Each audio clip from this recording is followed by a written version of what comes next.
the Brown Pundits Browncast. Hello and welcome to another episode of the Brown Pundits Browncast. My name is Maneesh Taneja. This is the first episode in a series of episodes we are producing on the history of the Indian subcontinent. We will start with antiquity and end in the year 1947. Over the next few weeks, you'll hear speakers, none of whom is a professional historian, talk of people who have inhabited the subcontinent, the places and the palaces they built, and their cultures. Not just names and dates, the stories behind these names and dates, and a lot more. Why get history buffs, history geeks to talk about history and not professional historians? Well, we thought we'll hear it from those unencumbered by the baggage of ideology. With that, I present to you our speakers for this episode, Dr. Omar Ali, Gaurav Lele, and Shrikanth Krishnamachary. Thank you for being here, gentlemen. Let's start with a round of introductions. Please tell us why history, how were you introduced to history, which is that one history book that got you hooked to history, and your favorite history trivia. We start with you, Dr. Ali. All yours. I think most of our listeners are aware of who I am. I am one of the sort of founding members of Brown Pundits. It was started by Zachary, Latif, and Razib Khan. And then shortly after that, I joined them. And I am a physician in the United States with some interest in history and current affairs, and have just been doing this for many years now. And I do it, I guess, because I enjoy doing it. I don't know, there are other motivations one imagines at times, but the older you get, the more you realize, I think, that it's mostly just because you like doing it. Somehow, I think I've been interested in reading history from early childhood. My maternal grandfather was a great fan of books, and we had a lot of books in our house. And one of those books was Gibbon's Decline and Fall of the Roman Empire, which he always recommended that we read, not just for the history, but for the writing, for the literature. And I have had various versions of that book. I've never completely read the work. It's very hard to read the whole thing. It's many, many volumes. But the abridged version, I think I've read most of that. And I really got into it. I think later on read some of those novels, sort of novelized history of the Roman Empire that the lady who wrote the Thornbirds, Colleen McCullough. She has a couple of several very interesting books about Roman history. So starting from there, but interested in Indian history, Pakistani history, and I read a fair amount, I think, about relatively recent history. The creation of Pakistan, partition, all of these sort of loomed large in our house, which was sort of an unusual house in that the older generation were anti-Pakistan. My maternal grandfather and my paternal grandfather were both opponents of the idea of Pakistan. My paternal grandfather was a Congressite, a fan of Mahatma Gandhi, and opposed it from that side. My maternal grandfather was a police officer in the in the Indian Police Service. He was actually SP Rangoon when World War II broke out. And he was, I guess, what these days would be considered lackey of the British Empire. He was a great fan of the British. And he opposed it on maybe those grounds. I'm not completely sure why he opposed it, because he wouldn't talk much about it. But he had a Persian saying that he would say, whenever the topic of Pakistan came up, he would say, "Khishte awal chun hai memar kaj, ta suraya miravad minar kaj," meaning that if you lay the first brick crooked, the tower can go to the sky and still be crooked. So that was his opinion about Pakistan. Interestingly, this whole skepticism skipped a generation. I saw that my parents' generation were actually Pakistani nationalists for the most part, as they grew up as children when the Pakistan movement was going on and so on. I think young people get into these things more. And then in our generation, I think at least I became more skeptical as I got older. But that's the interest I have. I'm not some sort of, very super well-read nerd or something. I haven't read hundreds of books of history, but I'm interested in the topic, and I do want to give a shout out to Wikipedia as well, because a lot of the topic we are discussing today, ancient Indian history, is not that I have one that I have much knowledge of.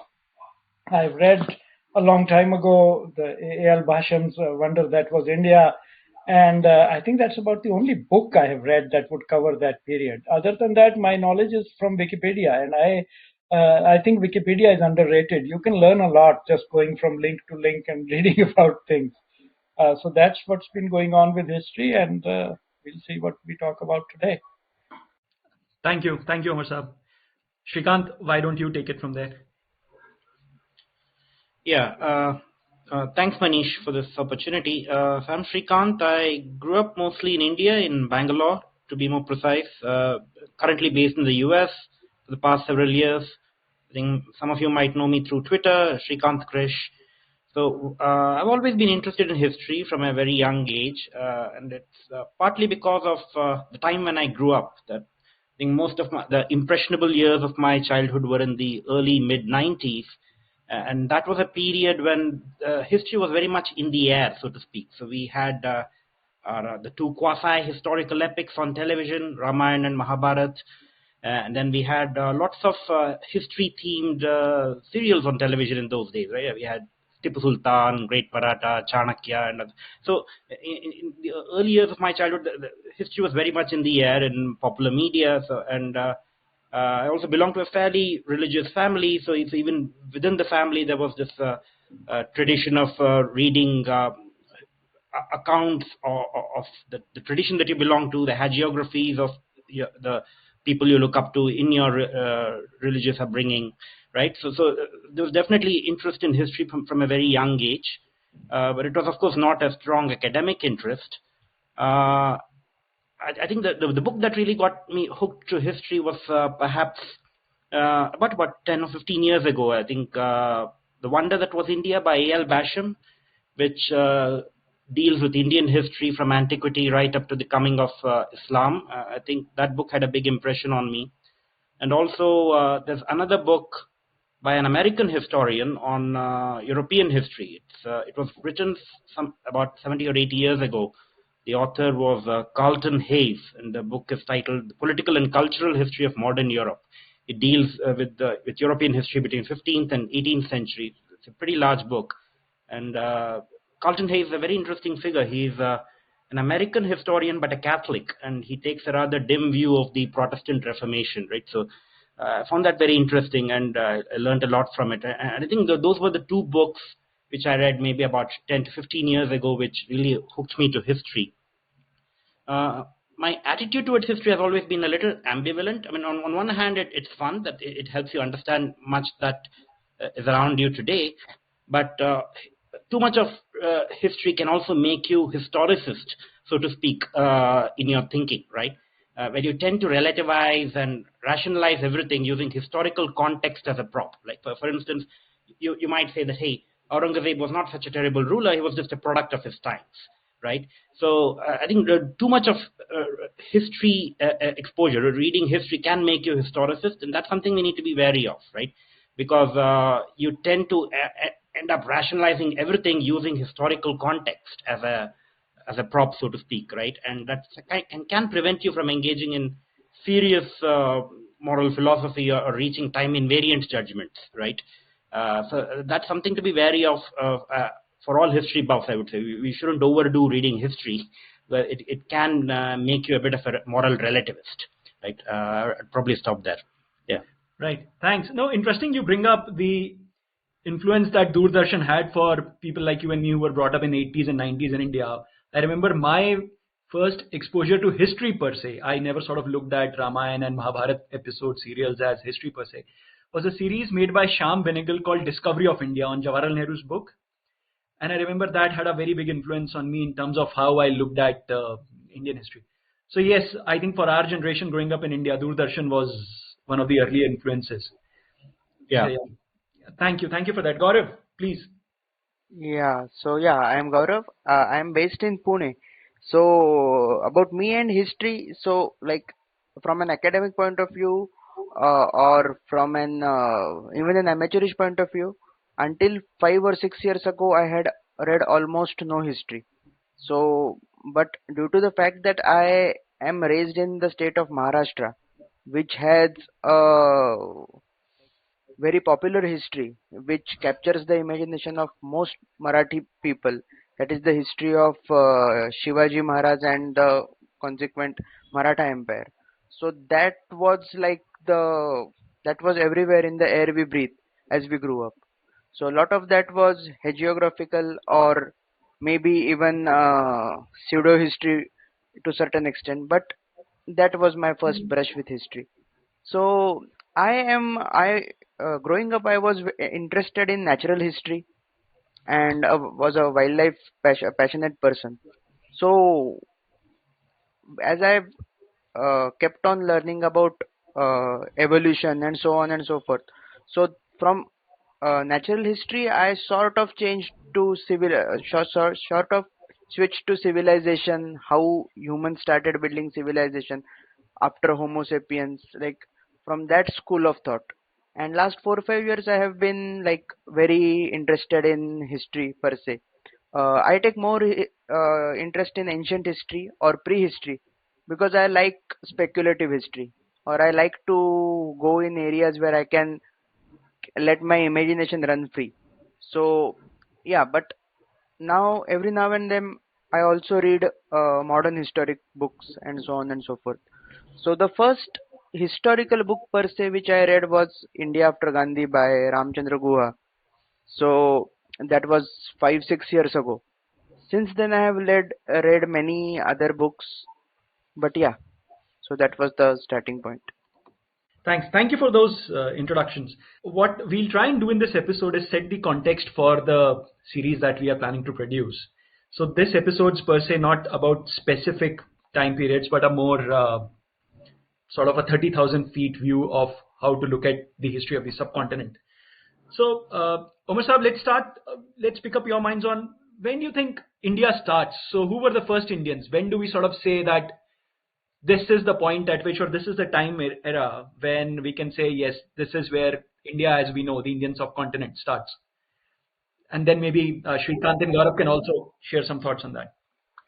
So obviously, we know that India was settled relatively early after the out of Africa movement, right? Humans seem to have left Africa and moved across the Arabian Peninsula and then into India.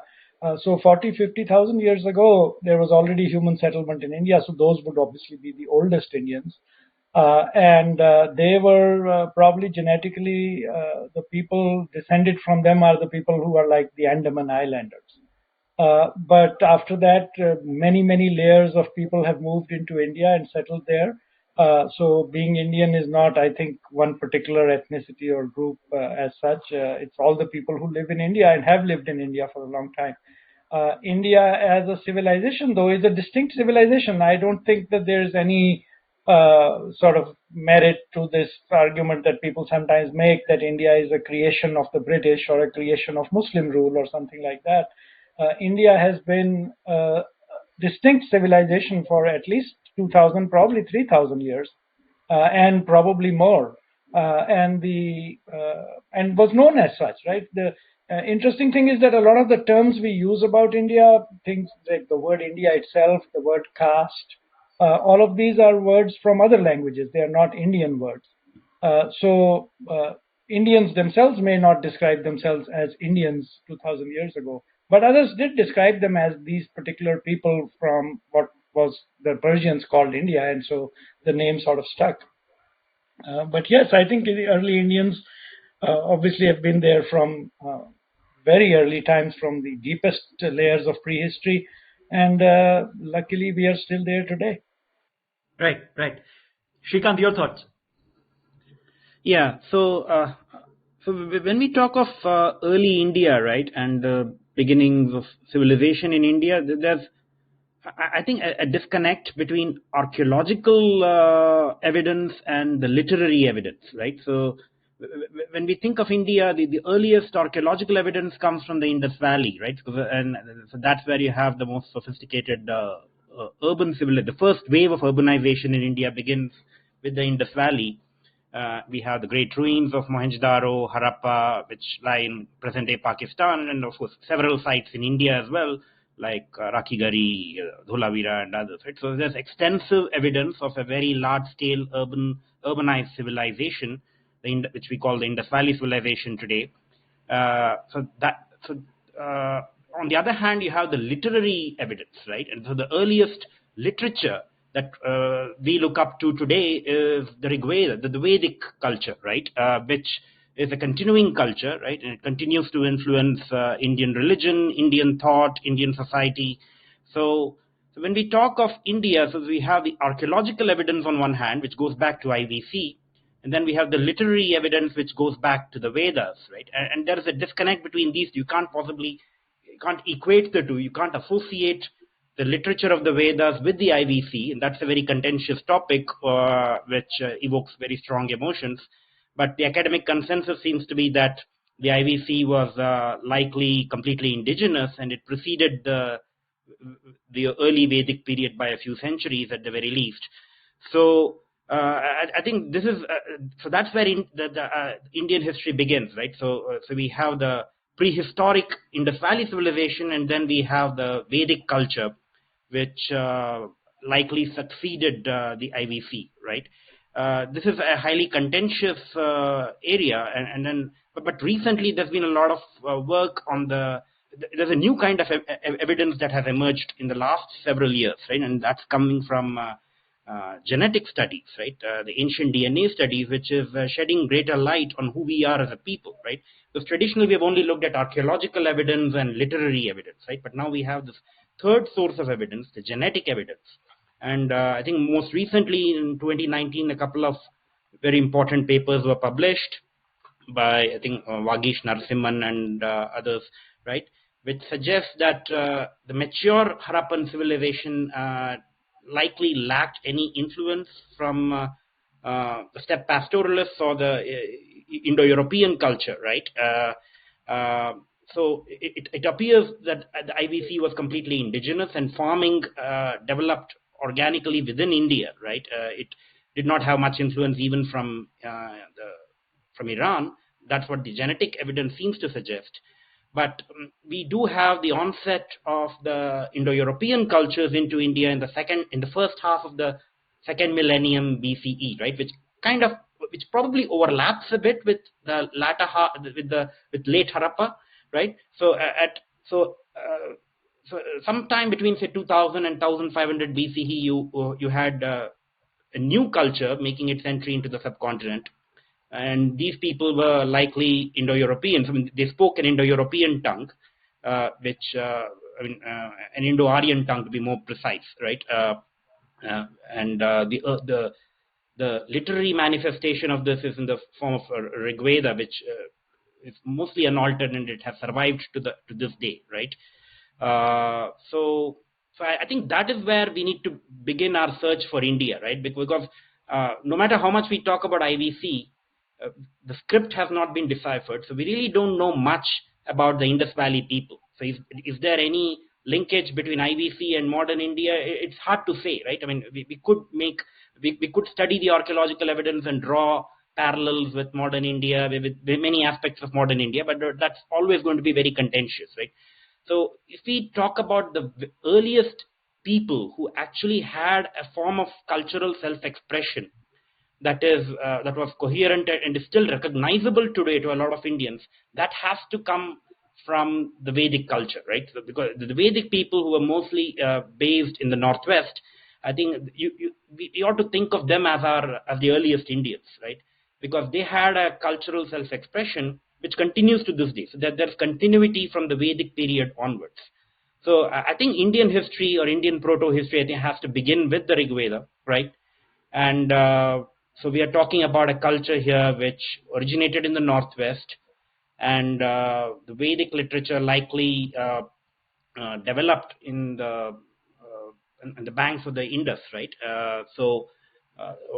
We call it the Sindhu Saraswati region, right? So and that kind of is remembered even in later historical times. If you take much later historical texts, like text from the historical period, like say Manusmriti, it has a sanctified memory of a region called Brahmavarta, which is basically the region between the Saraswati and the Drishadwati rivers, right? So a sanctified memory of that region survives into our times. And to my mind, I think that is where India begins. They are the earliest Indians, right? The progenitors of Vedic culture, which originated in the Brahmavarta region. And you can think of India as developing from that region, right? And this is discussed in Manusmriti in much later times.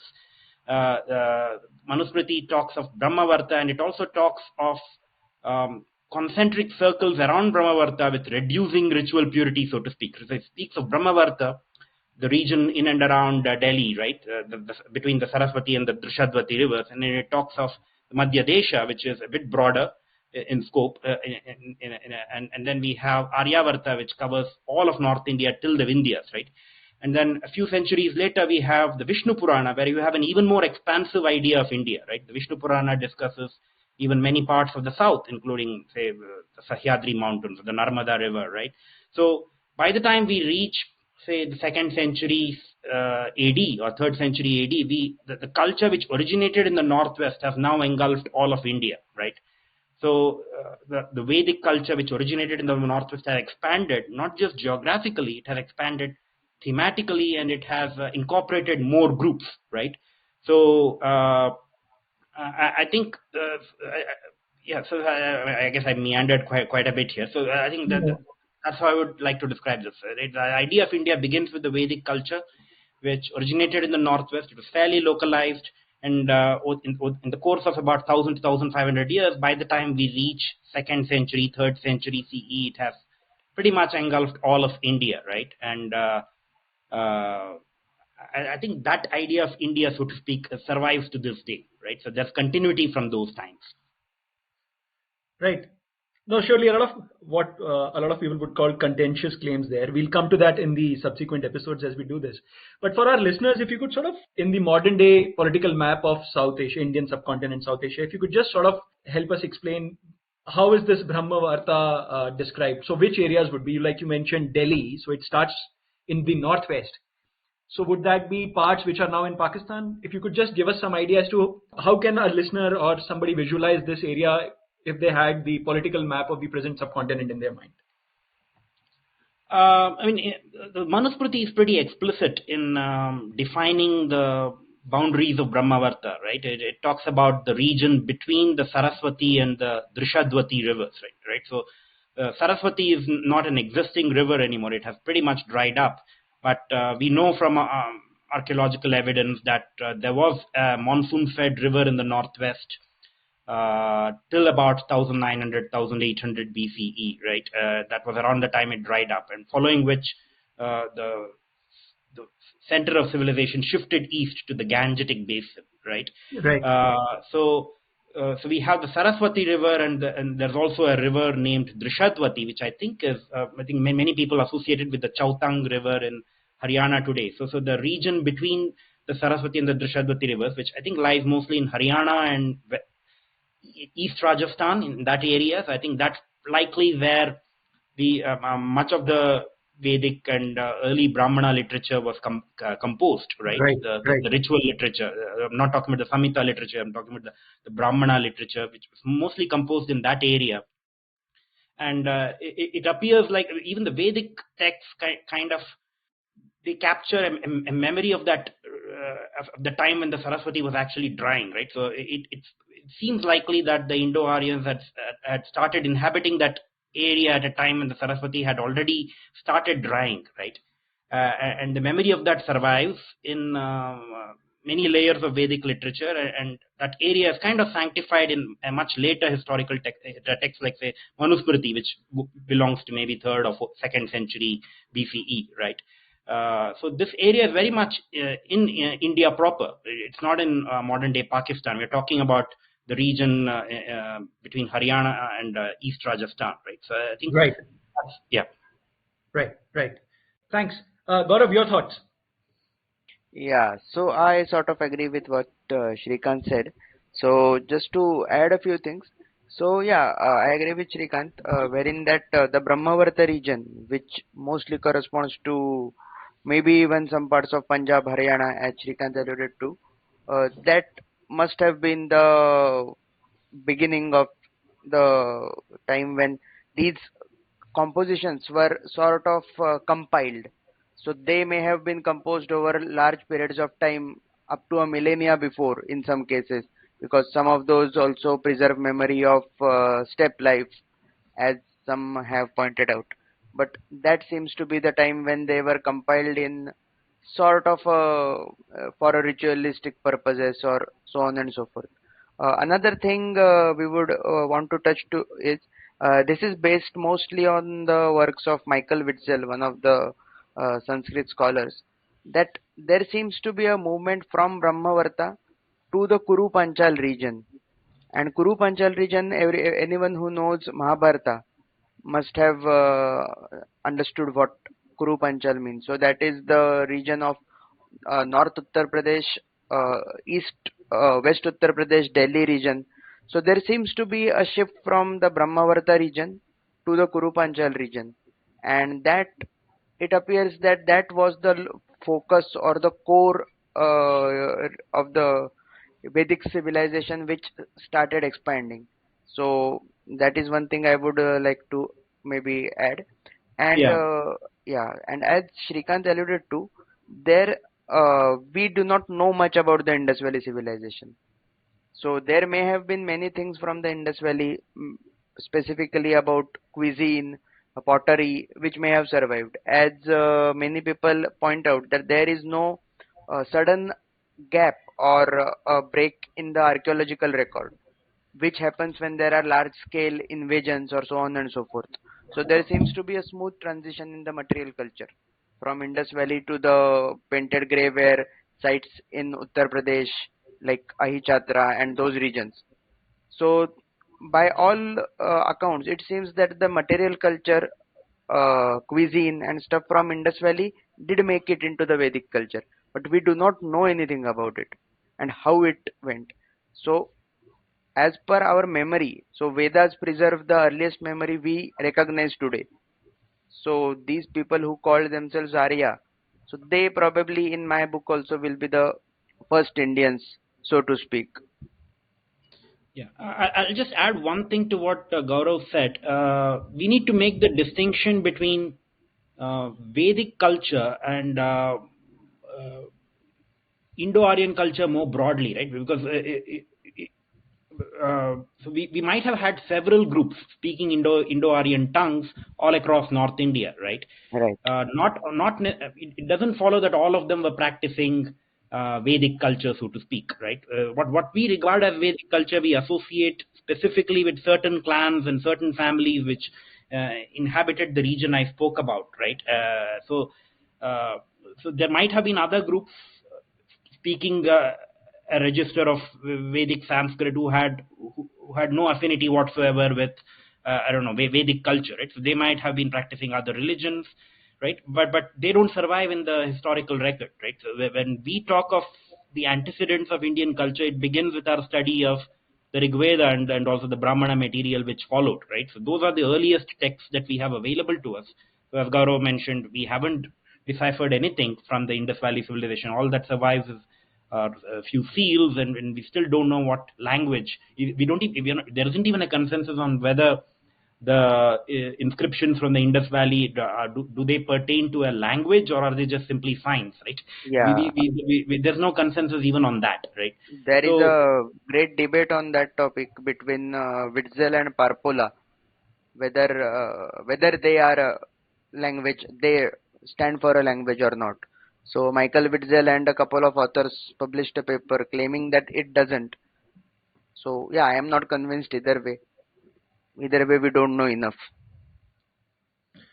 Right.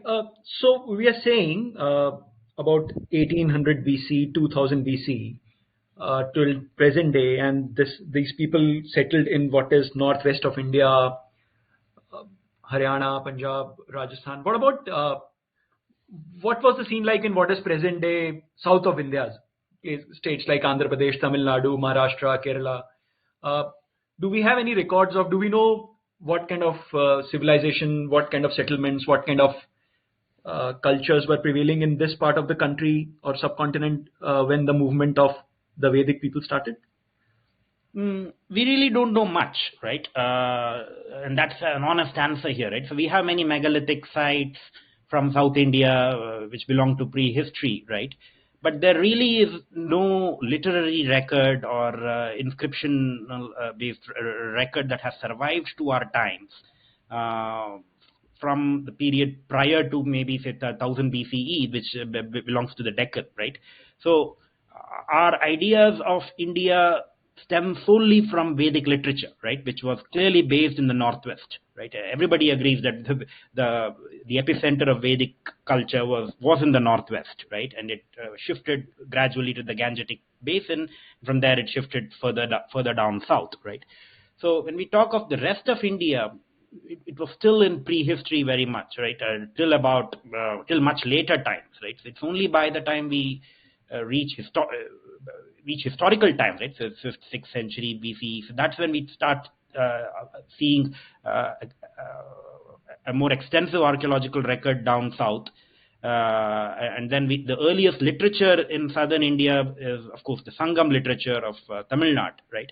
But the Sangam literature has been dated to roughly maybe a century or a couple of centuries before the Common Era. And that already shows significant Aryan influence, right? There's an enormous influence of Aryan thought and northern influence, so to speak, in the early layers of Sangam literature, right? So we are talking about south of India emerging from prehistory only much later, right? In the last 2500 years, so to speak, right? So so I think that would be my answer to that. Yeah. Gaurav, your thoughts? Yeah, so yeah, what Shrikanth alluded to about the cultures in South India. So we know a lot about archaeology, but again, same as Indus Valley, we don't know anything uh, about their like what they thought of themselves, or we don't have any literary evidence. So one thing which can be clear even from archaeology is that the inhabitants of IVC, Indus Valley Civilization, also must have shifted southwards. So it seems that the area where I live, Maharashtra, so one of the archaeological cultures over here was called Daimabad and Daimabad culture, or larger Godavari subcultures over here. So they seem to have some distinct links with the late Harappan culture or even the mature Harappan cultures. But those cultures seems to have like dried out around 1000 BCE, and then we have a gap of 500-600 years where we have not even much archaeological record from Maharashtra or Deccan, and no literary record. Like, so then we get into the times of Buddha, or to later the Mauryan state, where we have some records, and we also have the Janapata period, which are recorded in the later texts, maybe Jaina and Buddhist texts, as well as Puranic literature, where we have records from which we can maybe speculate. Like Maharashtra, there was a Janapada called Ashmaka, which is also referred to in Mahabharata, but we don't know much about it. So it seems that that is the way it is. So Yeah. yeah, Right. lot Yeah, so more I'd to like to find. add one. Yeah, so I'd like to add one thing here. So I'm sure there are very strong continuities from IVC in many aspects of Indian life, right? It's just that it's hard to establish those links because Yeah, at least the genetic evidence is very clear that most of what is modern India today, most of us Indians, we descend from people who inhabited the IVC, right? The genetic evidence is pretty unequivocal on that, right? So there must definitely be continuity in many aspects of Indian life, and there have been Indologists who have done some work on this. One example is Michael Danino, who is kind of sympathetic to the Indian nationalist, Hindu nationalists. He has examined the town planning in certain IVC sites like Dholavira in Gujarat, right? And his claim is that some of the ratios and some of the patterns used in the planning of the Dholavira town, it has a strong parallel with what is found in classical era texts like say Manasara, right, which is a standard Hindu text on architecture written sometime during the Gupta period, right? So he sees parallels between certain things that are described in Manasara and what he observes in the archaeological record at Dholavira, which was much earlier, right? So we are talking about continuity here in things like architecture, town planning, arts like say maybe pottery, right? I'm sure that there are strong continuities there. I don't want to deny that. It's just that when we talk of cultural self-expression, we have to rely on the literary record, right? And that's where you're kind of forced to restrict yourself to to go back to Vedic literature, because that becomes the incipient point, right, so to speak. Yeah. Right. Now, if we take our gaze eastwards, Assam, the Seven Sisters, that part of India, what do we know about their history? What is it? Are there any linkages from the Vedic culture, or are there Southeast Asian influences there? What do we know about that part of the country? To be honest, I'm not that well read on the history of the eastern part of the subcontinent, but we do know from many sources that when we had the second big wave of urbanization, right? And so you had the painted grey-ware cities in the Gangetic Basin, and in a few centuries the epicenter shifted further east to Magadha, right? So we are talking about the Indo-Aryan culture penetrating much of what is Bihar and Bengal today by about say 5th or 6th century BCE, right? So I'm pretty sure that the Indo-Aryan influence was pretty deep in those areas for the past 2,500 years or more. But then I'm not that well read on the history of the Northeast to elaborate more on that. Maybe Gaurav can. Gaurav, any thoughts?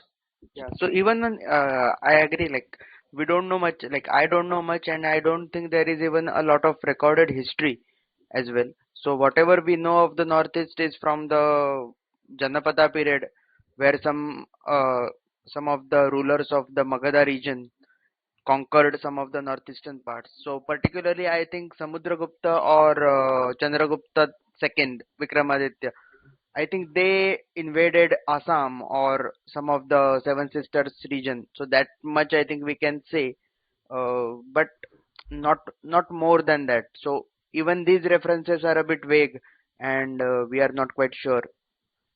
But from archaeogenetics, we know that some of the ancestry of which is found east of Bihar comes from so-called Munda entrants who introduced one kind of rice cultivation to India. So, what genetics tells us, something which the Brown Pundits contributor, I mean the founder Razib Khan has written extensively on, that the people of India can be seen to be three waves of migrants, so to speak. One of them, the initial one, which resulted in the formation of the Indus Valley.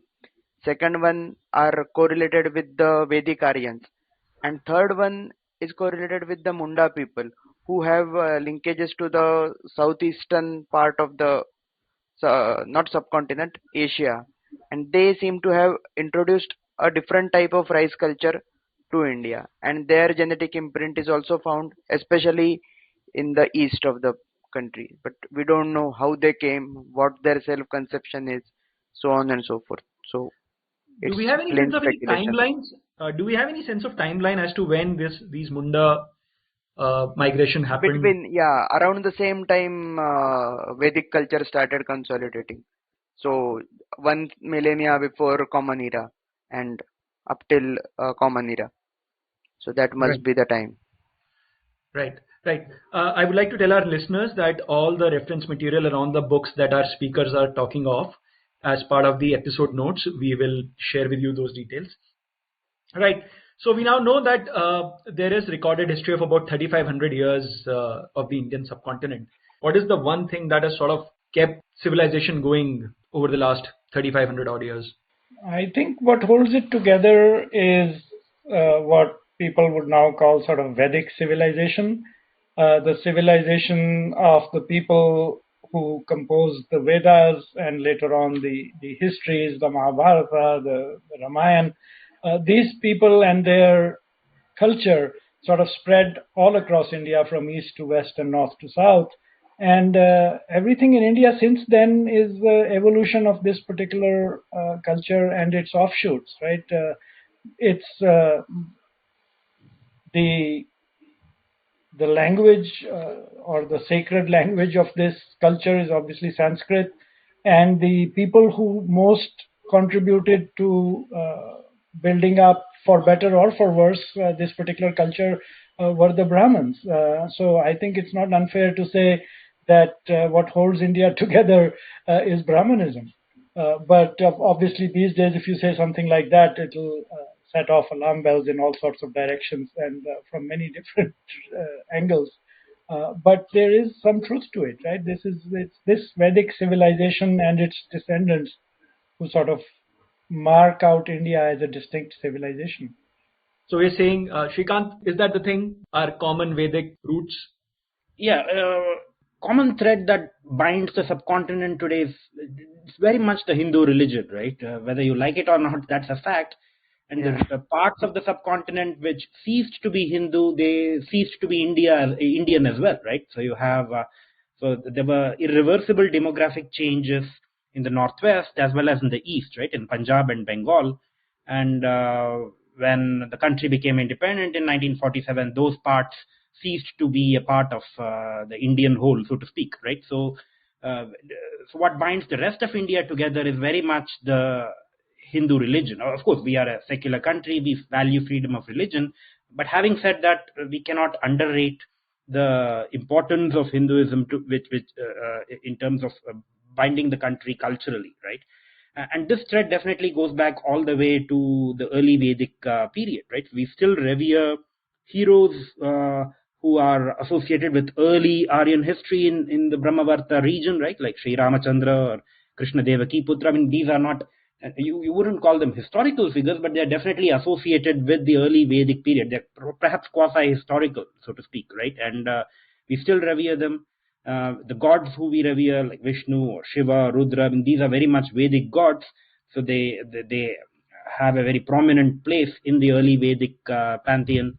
And then also we have the enormous influence of the Sanskrit language, which is again associated with the Vedic literature, right? It stems from there, right? So we have the enormous influence on Sanskrit on intellectual life, on philosophy, on religion, on science, everything, right? So all the way up to the deep south, right? So the intellectual life was pretty much carried out in Sanskrit till about 18th century, right? So, and Sanskrit continues to wield an enormous influence on our vocabulary, on intellectual discourse, even in the deep south, even on Dravidian languages, right? So I think that's the other big thread which kind of holds us together.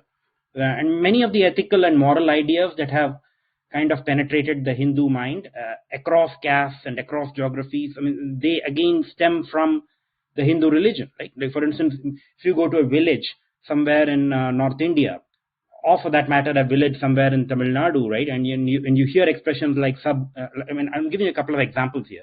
A villager might say, "Sab moh maya hai." What is that, right? So this expression comes from the monastic ideas in the Upanishads, right, which go all the way back to about 1000 BCE, right? Or for that matter, I mean, a villager somewhere in North India might say, I don't know, "Sab unki kripa hai." What is that? So he's basically invoking the idea of divine grace, which goes all the way back to Brahma Sutras, right? The second chapter of Brahma Sutras, the Badarayana's Brahma Sutra, which was likely authored about 2000 to 2500 years ago, right? So, and if you have these deep-rooted beliefs in karma, and in the view that the bad fortunes in your present life, these are not random, they're influenced by past actions, right? So all of these ethical ideas, moral ideas, which kind of penetrate the whole country, all the way from Kashmir to Kanyakumari, right? So these are very much, these are religious ideas, and these have their roots in the Vedic tradition, right? Which has no doubt expanded over time. I mean, it's not an unchanging tradition, right? It has expanded not just geographically but also thematically. So I think this is very much the thread which binds the subcontinent today at a cultural level. Of course, we have the influence of the British Raj, which also binds the subcontinent in a legal, in a political sense, right? So many of our, in terms of politics, there's very little continuity in India, right? So we have kind of discarded the old notions of divine right monarchy, right? So we follow the Westminster system. So in terms of politics and our ideas of nation state, etc., we are very much Western, so to speak, right? So there's very little continuity there. But at a cultural level, the continuity cannot be divorced from the Hindu religion. Yeah, just to supplement that, the Itihas epics, so Ramayana and Mahabharata, they are also one of the binding threads, so to speak. So it is contested when they exactly became popular. Some say they were popular for a long time. Most, I think, academics agree that it started with the Bhakti movement, where these epics were popularized, and so on and so forth. But that also has a lot of impact on the way Indians think. So, so to speak, uh, the Maryada Purushottam, which is attributed to Sri Ram, and also the character of Shri Krishna. So these remain like two cornerstones for at least men, but even women in India. So that is also sort of a binding factor, I would say. Yeah, and on that point, I would say that the influence of the two itihasas is very foundational, right? Because I do kind of agree with the traditionalists when they say that these are, at the very least, they're quasi-historical. So that these are not just made-up myths with no basis in history. I'm sure there was a great war at some point, maybe around 1000 to 1200 BCE, right? And we are talking about early figures in our history, right? Who, no doubt, the legends have been exaggerated over time. They're not exactly historically accurate. So these are not exactly history books, but the reverence of these heroes and the epics associated with them, it goes back a long way, right? So the itihasas are mentioned even in Kautilya's Arthashastra, right? So Even in the Chandogya Upanishad, I think Shri Krishna is mentioned. Yeah. So Krishna Devaki Putra finds a mention in Chandogya Upanishad, right? It's a contemporary reference, very likely, right? So, and even many historical, many of the epic figures, like say Dhritarashtra, for instance, he's remembered, he's mentioned in one of the Vedic texts. I think it's in Yajurveda that Dhritarashtra Vaichitra Virya is mentioned, right? So we are talking about, and these are contemporary references, very likely, right? So, right? Unlike the itihasas themselves, which are much later works, right? Composition. So we are talking about a very strong historical memory here, proto-historical memory, which has survived till modern times.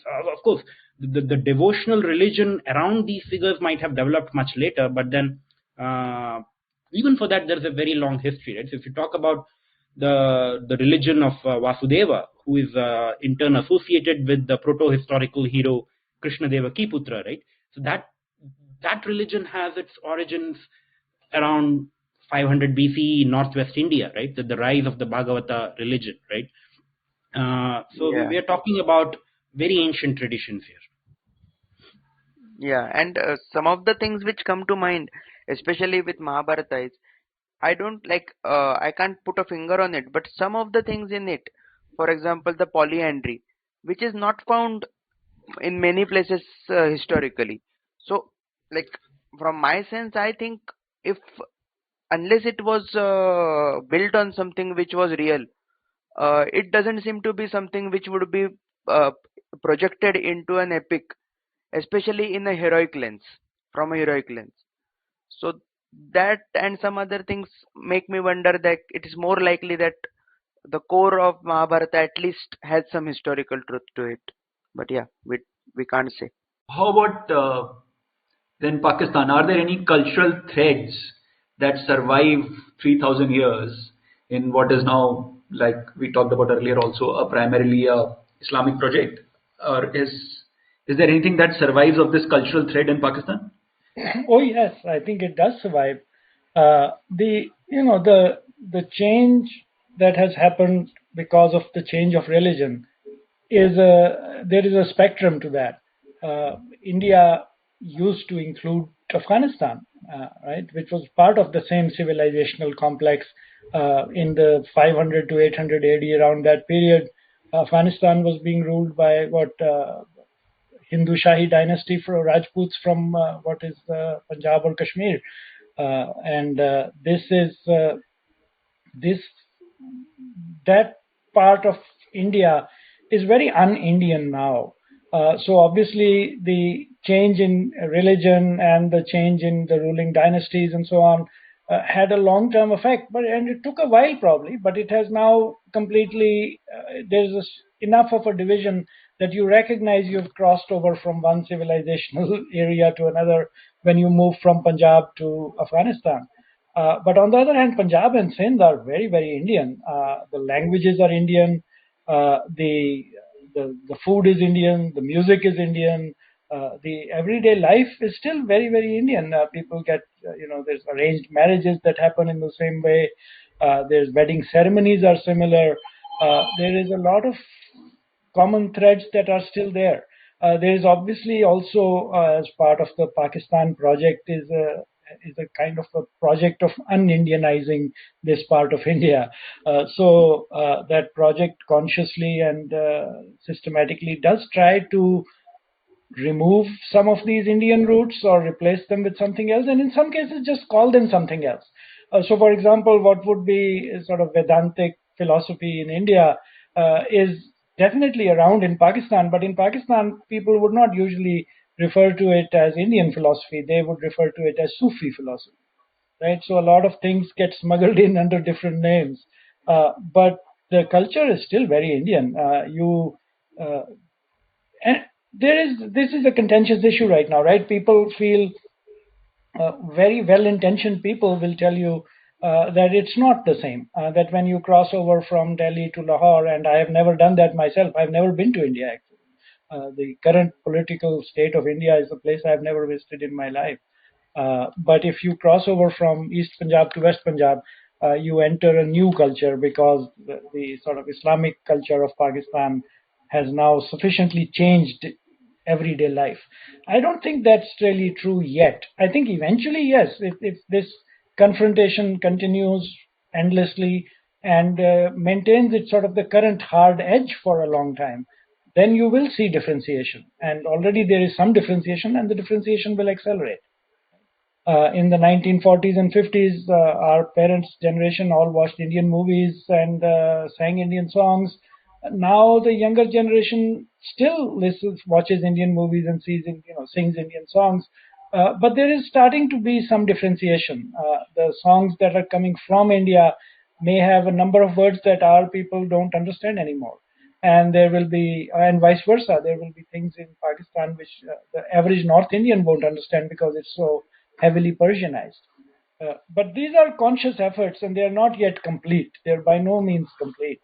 And I think you can also see the opposite trend whenever things relax a little bit, like when Vajpayee came on the bus journey or something. When something changes temporarily in the confrontation, there's kind of a ceasefire. Immediately, people start watching those movies, singing those songs, and sort of traveling and finding that we are not as different as advertised. I personally think that partition itself was a mistake, but even if you think partition was not a mistake or you sort of accepted it, political division is one thing. I think civilizationally we will continue to be kind of Western Indian for a long time, even with all these efforts. It's not gone at all. So yeah, I Right. think we touched upon Afghanistan, and one of the interesting bits about genetics is that it can give us an indication to till where did the Indian civilization sort of had an impact. So people who are genetic nerds know there is a component of associated with genetic ancestry which is unique to India, which is called AASI, ancestral ancient ancestral South Indian. So typically we can say wherever that component is found, Indian civilization has reached, at least genetically. So that is found in Afghanistan. So there is, Interesting. so it can Do be associated with, yeah, to the so what extent with which Indian civilization was there. What about East? Do we have any evidence of Indians, like just like the way they reached Afghanistan, reaching what is now Malaysia or Thailand? Or we know Thailand has a very rich tradition of celebrating Ramayana. Do we know anything about that? Traditionally, many of those countries were a part of what you might call Greater India, at least in a cultural sense, right? We had the great Srivijaya Empire in Indonesia. You had Hindu kingdoms in Cambodia, right? And much of the Far East, much of Southeast Asia was greatly influenced by, I would say, three major intellectual movements, religious movements, which began in India. One is, of course, and two of them are sectarian in nature. You have Vaishnavism and Shaivism, right? Both of which have had a very big impact on Southeast Asia. And thirdly, of course, Buddhism, right? Mahayana Buddhism, to be more precise. I think all three religious movements have had an enormous influence on Southeast Asia. So, in fact, many of those Southeast Asian countries, they emerge out of prehistory because of the Indian influence. Right? So even their earliest historical memories are associated with the rise of Indic kingdoms in those parts. Right? So, as far as the genetic the genetic impact of India is concerned, there must be a genetic impact, at least among certain groups. It may have diluted over time, but the signal is not totally lost, right? There is continuity there. Yeah, can you hear me? Yes. Yeah, we can hear you, Shrikanth. I meant actually, Shrikanth, I meant genetic signal can be found in those civilizations, not the. Yeah, so I think people like, Razib and others, they might be better qualified to comment on the genetic impact.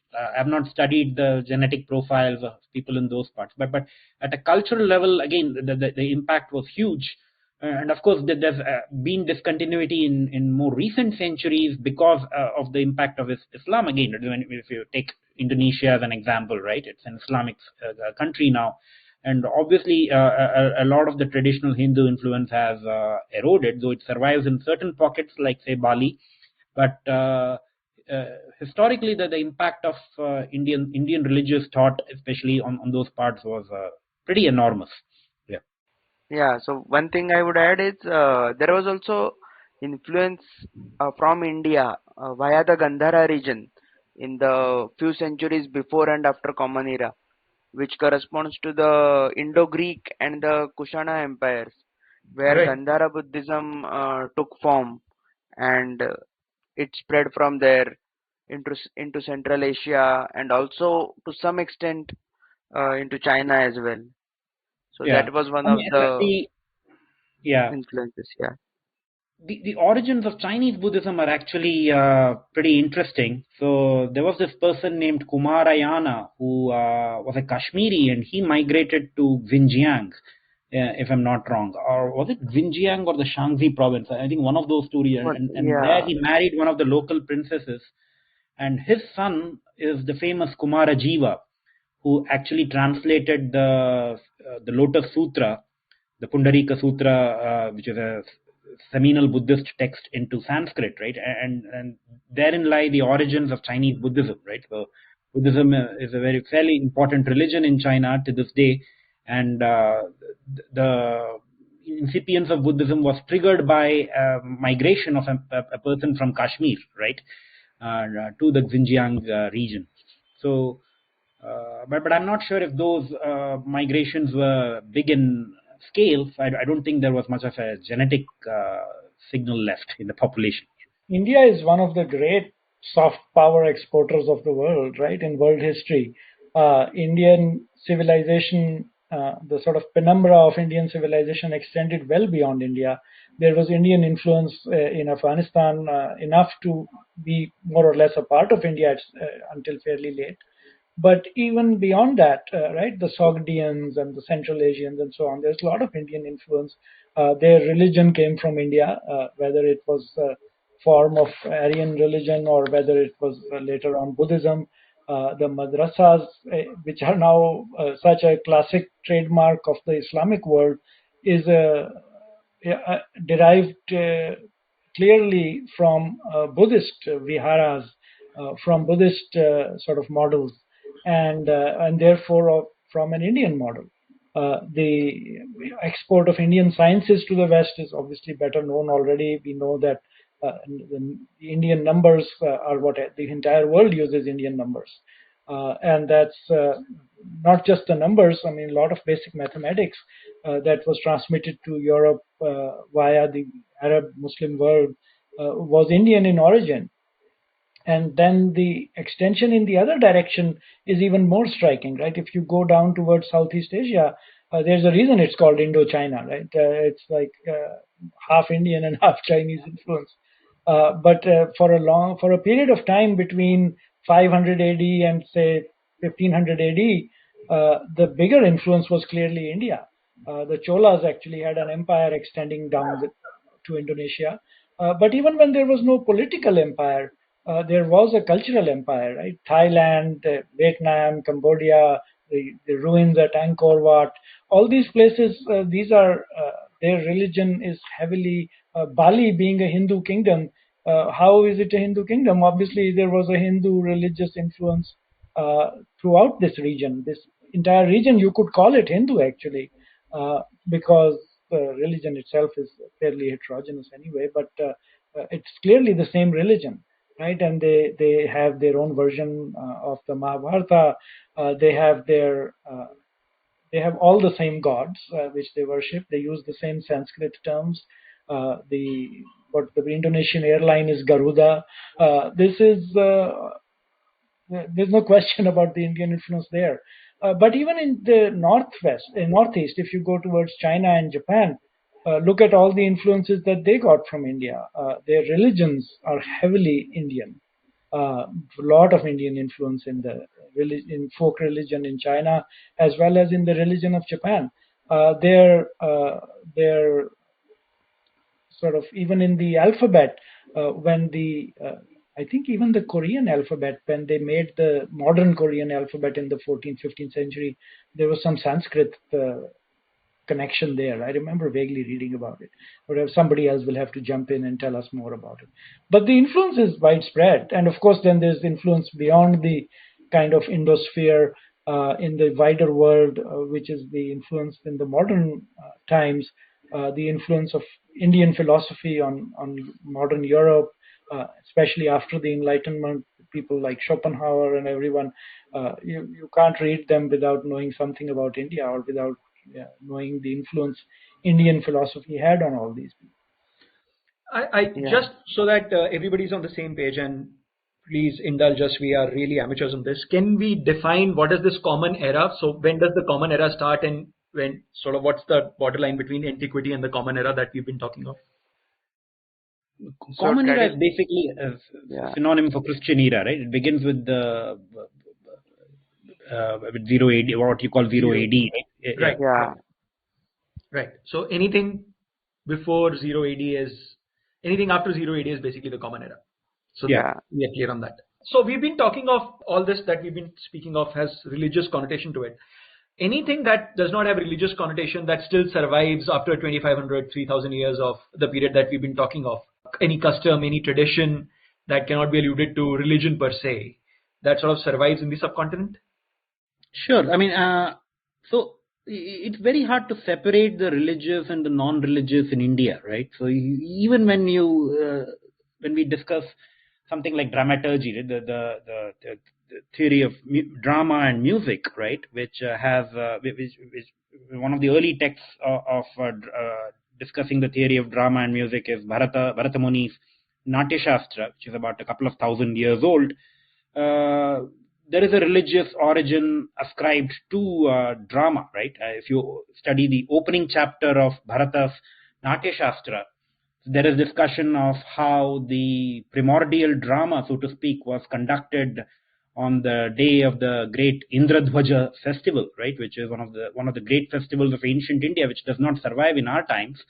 It used to be just as popular as Deepavali is today at one point, right? So there is this association of the first drama being enacted on the occasion of the great Indradhwaja festival, right? And there is a mythic account of how the Daityas and Danavas tried to disrupt that drama, and how Indra came down and how his dhwaja, his staff, was used to basically beat up the asuras, right, and enable the enactment of the drama to continue. So even the classic Indian text on drama provides a religious origin for drama, right? So it's hard to separate the sacred and the secular in India. But to your point, with respect to continuity of traditions, I would say there is a very strong continuity with respect to performing arts, right? Both music, dance, as well as drama, right? Strong continuity there. So I can give you one example here. The theory behind Indian Indian theater and Indian drama is described in considerable detail in Bharata's Natya Shastra, right? I can give you one example there. So Bharata discusses the various stock characters who you need to have in a drama, right? And one of the people he discusses is the Vidushaka, right? Who's basically the comedian, right? Now, the Vidushaka is described as someone who is typically the friend of the hero, so to speak, and he helps the hero get close to the heroine, so to speak, right? And Right. this is something which we see even in Bollywood today, right? So the comedian, if you take a typical movie from the 50s or 60s, right?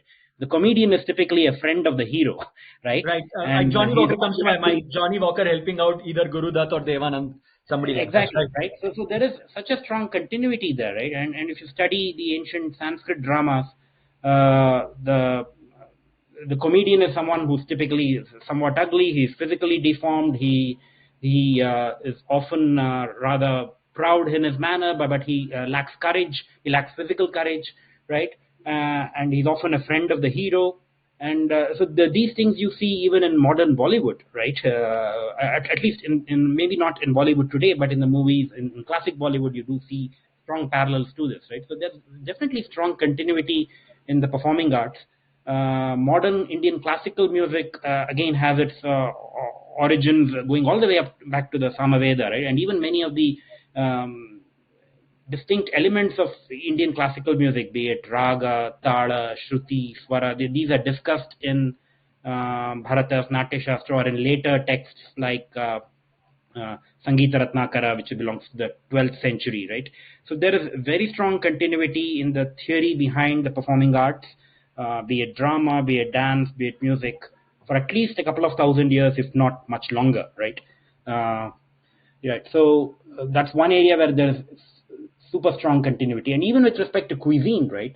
We take, let's take a text like Manasollasa, which is a 12th century text written by the king Someshwara, who was a Chalukya king in the Deccan, right?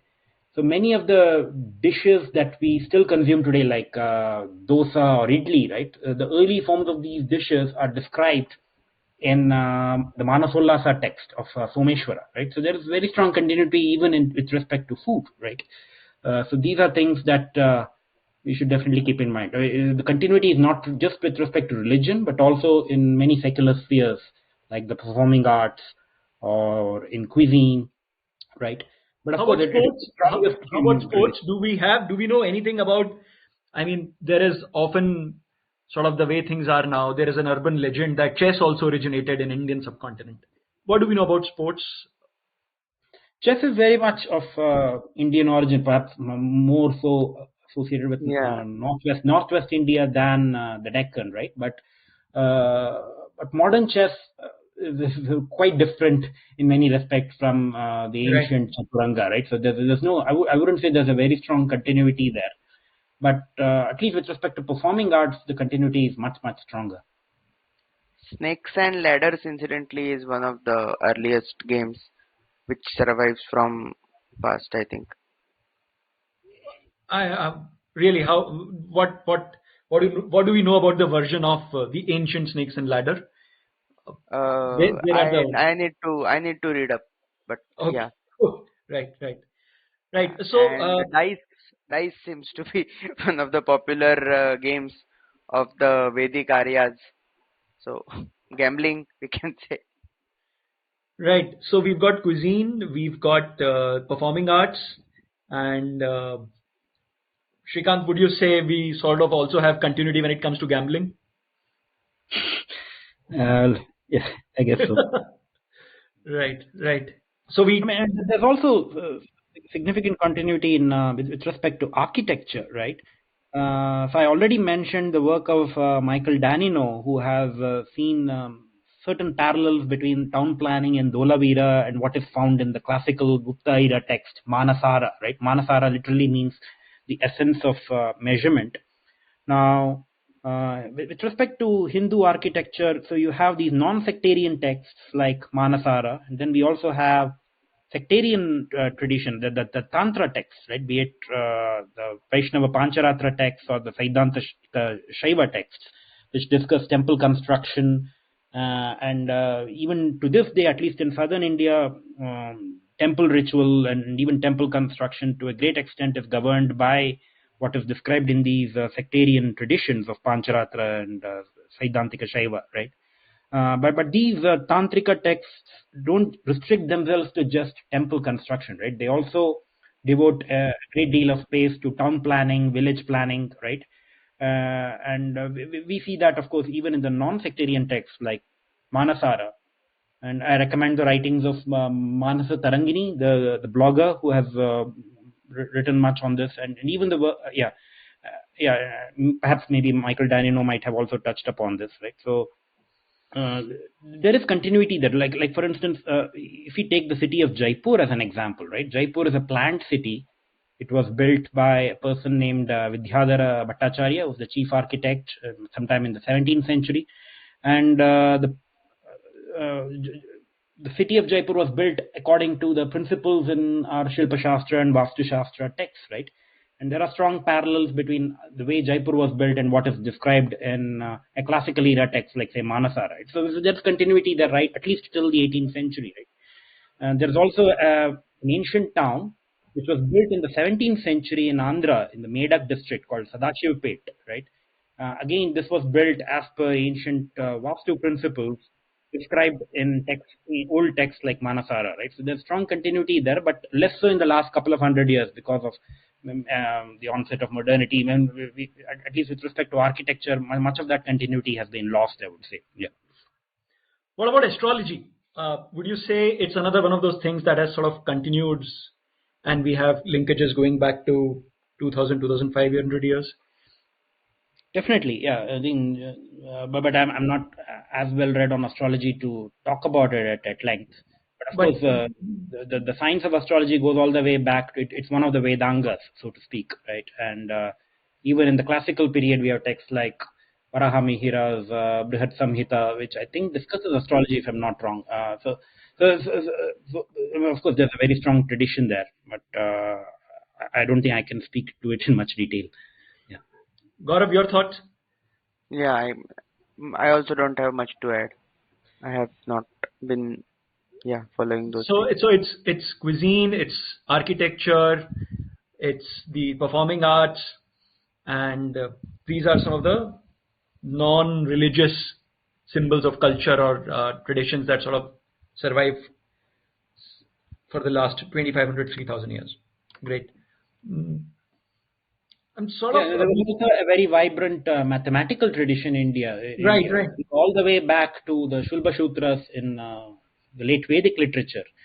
But then that probably culminated with perhaps the Kerala school of mathematics in the 15th, 16th centuries, right? But beyond that, I don't see that tradition being vibrant, because we have had modern mathematicians, but they are schooled in a Western way, right? So even Srinivasa Ramanujan, I don't regard him as an Indian mathematician, so to speak, right? So he's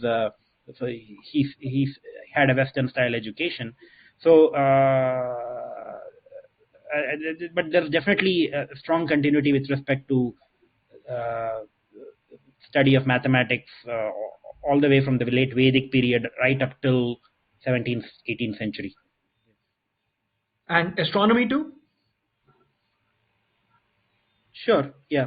I mean, astronomy, astrology, and mathematics, these three cannot be disentangled from each other, right? They're extremely closely related to each other, right? So, but I don't think there was much study of mathematics for the sake of mathematics in India, right? So the study of mathematics was always very closely linked to astrology and astronomy, and in earlier times it was linked to the ritual performance, right? So in Shulba Sutras, many of the formulae were devised to design sacrificial altars, right, for the performance of Vedic rituals, right? So it always had a practical angle to it. It was not just maths for the sake of maths, right? Right. What about yoga? The way it's practiced now, and the Yoga Sutras and all, should we consider them as another one of those aspects of our history that continue uninterrupted? Yeah, but yoga is, I would say, it's very much religious, right? So it's Religious. one of the 6 schools of Hindu philosophy. Patanjali Yoga Sutra is, of course, a classical text. It's at least 1,500 years old, if not older, and it survives to our times. It's perhaps one of the most popular Hindu texts in the West, right? In the West, I think if you talk about popular Hindu texts, I think basically 2 texts stand out, right? Bhagavad Gita and Patanjali Yoga Sutras, and there's definitely a great deal of reverence for Patanjali Sutras. Of course, you might argue that, hey, modern postural yoga has not much to do with the Yoga Sutras of Patanjali, but definitely there's a very strong inspiration from the Yoga Sutras, right? And the modern yoga acharyas, be it say someone like Krishnamacharya in the south, or for that matter even Vivekananda, who right, they spoke very reverently about the Yoga Sutras of Patanjali, right? And even in the West, many of the practitioners of modern postural yoga, they make it a point to study the Yoga Sutras, right? So many of the principles of asanas and also pranayama, they stem from the Yoga Sutras. And of course that's a continuing tradition. So I'm not just saying it's just one single text. We have texts like Gheranda Samhita, Hatha Yoga Pradipika, which were composed maybe about 800-900 years ago, right? So even the Hatha Yoga tradition, it's fairly old, at least about 1,000 years old, if not much older, right? It's definitely a continuing tradition, which survives to our times. Right. Any regional traditions or customs that you're aware of, Gaurav, especially places like south of Vindhyas, which are not very popular or not very well known in the north or east of India, which sort of survive for 3,000, 2,500 years? Do we know anything about regional stuff that is relevant? No, I don't think so. So some of the deities which are worshipped south of India, like in Maharashtra, if you look at the deity Vitoba, or they typically have a pre-Aryan past, so to speak. Okay. But we don't know much about like non-secular aspects of really like culture which come down. Like there must be some, but I don't think anyone has done that much of analysis on that. Or if they have, I have not been up to it. So we've now have about 3,000 years of recorded history in the subcontinent. What is the one, sort of to use the word, gift to humanity that the Indian subcontinent has given? Which is one thing that you see across the globe, a practice, a tradition, a custom that you would say owes its origin to the subcontinent? I think the most obvious and rather cliched answer would be the numbering system, the decimal number system, which definitely originated in the Indian subcontinent, right? Right. And now the decimal system is used across the world, right, by all cultures, and I think that's probably India's biggest intellectual export, so to speak, right? It's the foundation of modern capitalism. It's the foundation of everything that, right, the number system, right? So that's right. one.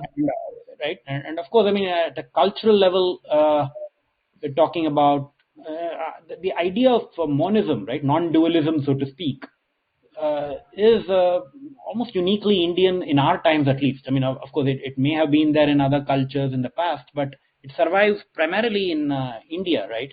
And this has had a big impact on so many cultures across the world, right? The idea that you can actually realize the divine and you are a part of the divine, so to speak, and you can realize it. It manifests itself in so many ways. When we talk of meditation or self-realization, then there's a craze for it in many parts of the West.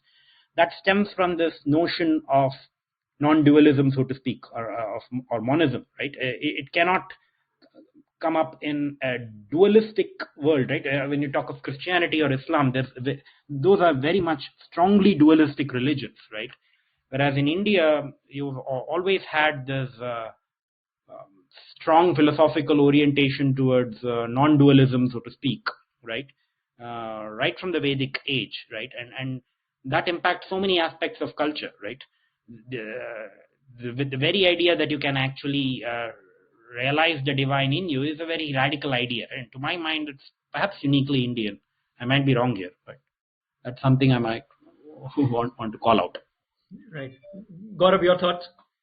Yeah, so like my thoughts, like one of the things the world can take from India is how to build a modern nation state out of diverse people bound by what we talked about, a common culture, a Hindu culture. But still, I think the journey India as a country has taken in last 75 years, especially given the challenges it has faced as a unitary state, has been exceptional. I think that is something others can learn from India. That comes to my mind primarily, like the first things which comes, and second might be related to that only, which is the core Hindu tenet of pluralism. So it doesn't need to be as far as my reading of earlier pagan uh, religions and cultures has gone. So uh, there was pluralism in all the cultures, like even in the Greco-Roman cultures, to certain extent Egyptian cultures, even one can say about what we know about the Mesopotamian gods and so on and so forth. But I I personally feel the Hindu way or the Indian way of accommodating different belief systems in a common culture, something which Shrikant has actually alluded to in one of his previous podcasts. The difference of metaphysical thought between some of the Indian traditions like Jainism and Vaishnavism and so on and so forth are radical, yet they manage to survive, not just survive, but thrive together in a framework which is very open. So I think that is something we can take a bit of pride about, I think. Well, I'm probably not the best person to ask about this, but I think off the top of my head, it would have to be either, it would have to be two things. One is the religious ideas. Obviously, Right. there are Indian religious ideas that have traveled very, very far, and that include the transmigration of souls, and that include a number of ideas about the sort of the oneness of the world, and what became Wahdatul Wujud and so on in the Persianate world. I think these probably have their origins in India. Although there are things that go, if you keep tracing them back, human things, it's a network anyway. Uh, Ideas came from Babylon and Sumeria to India probably, and then ideas went from India in the other direction as well, or ideas evolved within India and then moved back in the other direction. So that's one set of ideas definitely out there, that has been influenced by Indian thought or philosophy. But the other is science, the Indian influence on in mathematics in particular, but also in other sciences, even in practical matters. People never think of India. Somehow there's a tendency to think of India as this exporter of some sort of poverty spirituality. But that's not the only thing they exported, right? In the medieval times, the best steel in the world came from India, from South India, in fact. I think it was called Wood steel. And that's the steel that became famous as Damascus steel, and was made in Damascus too, but the original sort of version or invention came from India. In fact, when I was in Saudi Arabia, I had patients named Mohannad, and I asked them what the word means, and it turned out it means from India. So I wondered why they had named a child from India. They said they had not named him for any reason or admiration of India or because he had any connection to India. But Muhammad is just an old common name in Arabic because the best swords used to come from India, and because this whole human obsession with swords and macho things, so that word then became a name in the Arabic language. Oh, interesting. I'd never heard of that. Contribution in metallurgy. Right. All this is very helpful. To sort of conclude the episode, I just wanted to pick your minds on how much of the way we teach history should be a function of shaping the national identity, shaping the present, and how much of it should be honestly and without the blinkers of any ideology, just stating and telling stories of people, places, cultures. So I would say the object of actually teaching history in schools is very much to build a strong national identity, right? And we need to be honest about that. And I don't think that's dishonorable at all. I mean, even in ancient times, if you go to a traditional Gurukula, I mean, they used to start your instruction with, say, Kalidasa's Raghuvamsha, right? And the purpose was very clear, that the idea was to develop this common culture among the elites across the country, among at least the Dvija elite, so to speak, right? So even in pre-modern times, instruction in history very much had a motive of binding people together, right? Bringing out the commonalities, creating a common lore for the people, right? As this culture spread across the country. And to my mind, that's an honorable motivation. I don't see anything wrong with that, as long as you don't mangle with facts. Of course, with respect to academic study of history, of course, as you grow older, you get more interested in looking beyond political history, so to speak, right? You're more interested in understanding the history of ideas, history of day-to-day culture, so to speak, right? Some of the things that we have discussed on this call, right? As an example, how history of Indian architecture or history of Indian cuisine, right? These are things that tend to be overlooked in the history education we get at schools, which kind of focuses more on political history, right? And I guess that interest develops at a much later age. I don't think it can be taught well to impressionable children, right? I don't think that's the age to teach history. I mean, at that age, you're more interested in teaching them a certain view of the past, which is kind of congenial to national integration, right? And I don't see anything wrong with that, as long as it is done in an intellectually honest way. That's the key, right? Intellectually honest way, where you don't you have the broad framework that the idea is to build a national identity, but you don't let specific ideologies sort of totally disown another critical aspect of history, right? Obviously, when you become sort of interested in history, or you claim you have an interest in history, then I think the ideal is your second choice, right? Which was the history as just the facts without blinkers of ideology. There'll be endless argument about whether there is such a thing as a fact without ideology. But still, the ideal is that it's not because to promote a particular ideology or politics that you are trying to then fit facts to it. You are trying to find out what the facts are and then fit what theory best fits them, whether it works for your political purposes or not. That's the ideal, at least for people who are really interested in history. But at a textbook level, there is obviously another use of history as well. Every country, modern states and nation states, do try to create a common identity in the people, right? And that common identity is partly based on some sort of historical myth about who we are. And in that sense, whether we like it or not, there is always going to be a kind of a textbook history. And in fact, I remember there's a series of lectures that you can see online on YouTube. Professor Vinay Lal at UCLA, his lectures on Indian history, he puts them on YouTube. Anybody can watch them.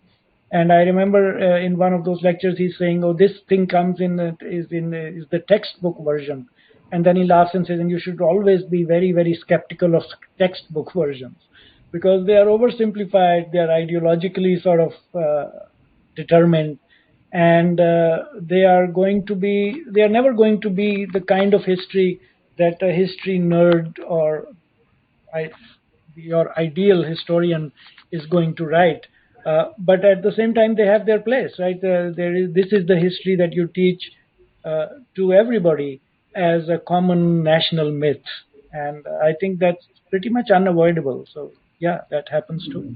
But yeah, but that's going to be inevitable, right? Because politics is run by ideologies. So when people come in power, they will try to do something about it. So maybe, yeah, maybe if we go to like go to a place like, for example, Britain is, or some of the Western countries are, where history is not that much associated with politics.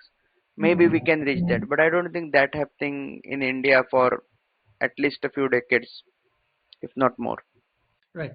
Thanks. That helps. Any final comments? Any thoughts on what else our listeners could sort of think of when they think of the idea of India and history? So one of the things which I would like to talk about is how little we know about Indian history.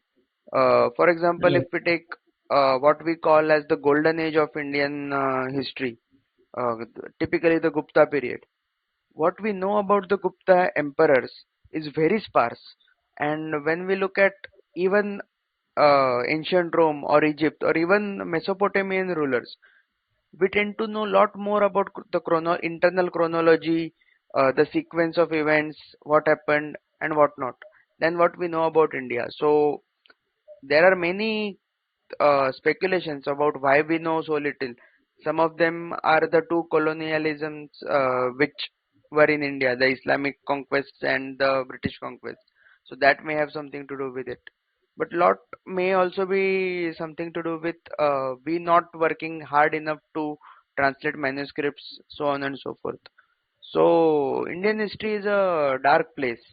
Like I'm not talking metaphorically, but literally. We don't know enough, and there is a lot more to find and explore, not just Yeah, reimagine. on that, I might take a slightly different. I might have a slightly different take on it. I think it's a cliche to say that Indians are ahistorical, so to speak. Right? They're not as interested in history. That's not actually completely accurate. So I mean, the Puranic literature itself is enormous, right? We have 18 Mahapuranas, and all of which have not exactly been translated even properly into English to this day, right? I know Mr. Debroy is undertaking the translations of many of them. So there's an enormous amount of historical, quasi-historical material out there, right? And much of it is not necessarily accurate. There are exaggerations, right? So it's up to the modern historian to sift facts, Sparse, right? yeah, Separate wheat from chaff, right? And also one thing to bear in mind is that India has always had a fairly weak state, right? So ours is a very strong society, but a weak state, right? It's a strong society, weak state model, as summed up by Darren Akemoglu and others, right? So uh, the, so we don't necessarily we don't necessarily have a wealth of information on political history, so to speak, of specific kingdoms, unlike, say, China, or for that matter, the West, right? But there's much that exists outside the political realm, right? There's much that needs to be, there's much work that can be done with respect to communal histories, histories of specific communities, histories of specific art. So I don't believe there's been a good popular book written on, say, the history of Indian music or the history of Indian architecture, right? A readable account. There's much that can be done there, right? Much of it is untranslated, right? Much of it exists unread manuscripts, right? They haven't even been read in the original Sanskrit, let alone in translation, right? So there's a lot of work to be done there, I would say, with respect to understanding the Indian past much better. It doesn't necessarily have to take the form of political history, so to speak, right? Oh, that's a great yeah. point. Yeah, That's a I great agree point. with that. My point was more to what history research we have done since independence. So that is one of the things which Shrikant touched upon. So we have a lot of manuscripts rotting in many public libraries or private collections, and we have not translated it. So I don't think that should be a priority of a government like India, which has many bigger fishes to fry. But yeah, that seems to be the case nevertheless. Right. Yeah, I think it's sort of unfortunate that history has become so contentious, or it's contentious everywhere, but it's not as contentious as it is in the Indian subcontinent. And I think that reflects the fact that the Indian subcontinent has kind of an ongoing and unfinished business of particularly the Hindu Muslim division. And secondarily, just the difference between modern secular educated and cosmopolitan kind of Indians and the great mass of the people, or maybe not the great mass of the people. Some people would argue that great mass has no interest in that, but that the nationalist kind of, and especially religiously inclined nationalists who have their own hardline agenda about what to teach and what not to teach. I think that has politicized history in India in ways that go well beyond even what people complain about politicization of history in America is nothing compared to what goes on in India. And one unfortunate result of that is that you have entire sections of history that your group is trying to disown or somehow cut down, and conversely, some sections that you are trying to build up well beyond anything that actually happened, and that's that's different from how it would be in many other countries. Like, if you are an Italian from North Italy, you don't go about thinking, oh, the history of Rome is not my history. We are North Italians who were conquered by Rome, and therefore we should hate Rome or something like that. Obviously, they are Italians. They take pride in the fact that they once used to be the Roman Empire. It started where it started, and how they became part of it is secondary and sort of less important to them.